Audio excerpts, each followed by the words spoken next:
Comme tu as bien travaillé, je t'offre un cadeau.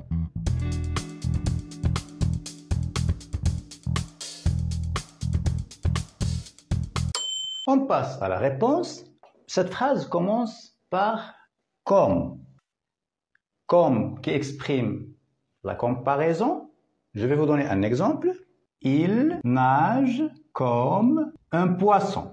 Dans cette phrase, dans cet exemple, comme se trouve au milieu de la phrase.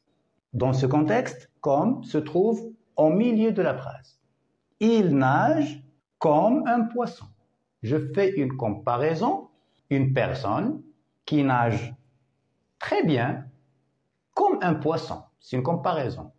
Comme est placé au milieu de la phrase. Dans ce contexte, comme exprime la comparaison.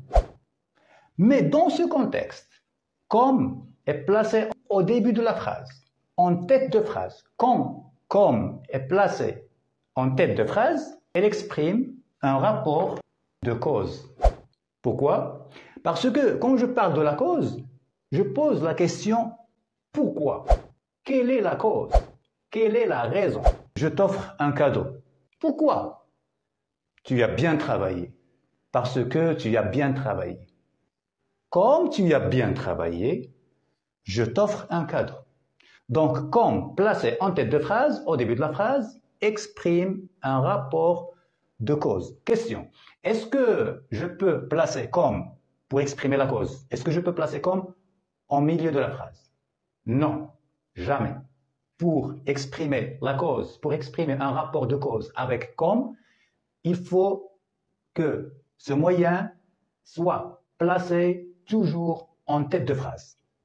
Comme tu as bien travaillé, je t'offre un cadeau. On passe à la phrase suivante.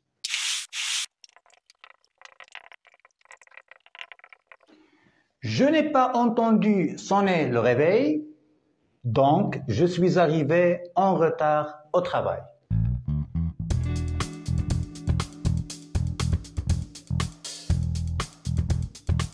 Réponse, dans cette phrase, le rapport exprimé est un rapport de conséquence.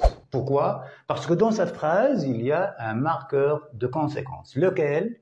Donc, je n'ai pas entendu sonner le réveil, donc, quel est le résultat? Quelle est la conséquence? Je suis arrivé en retard au travail. Phrase suivante. Jean a pris son parapluie avec lui de peur d'être mouillé.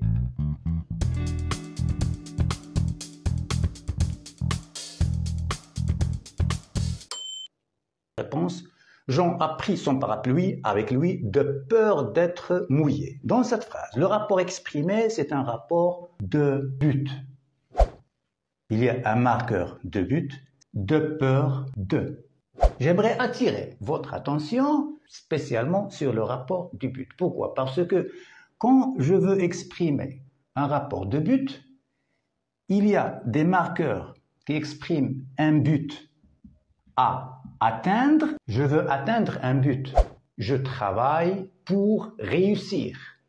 Il s'entraîne dans le but de participer à la compétition. Il y a d'autres marqueurs qu'on utilise pour exprimer un but à éviter, un but à écarter, un but à éloigner. Exemple, Jean a pris son parapluie avec lui. Il a un but, mais là il s'agit d'un but à éviter. Il ne veut pas être mouillé.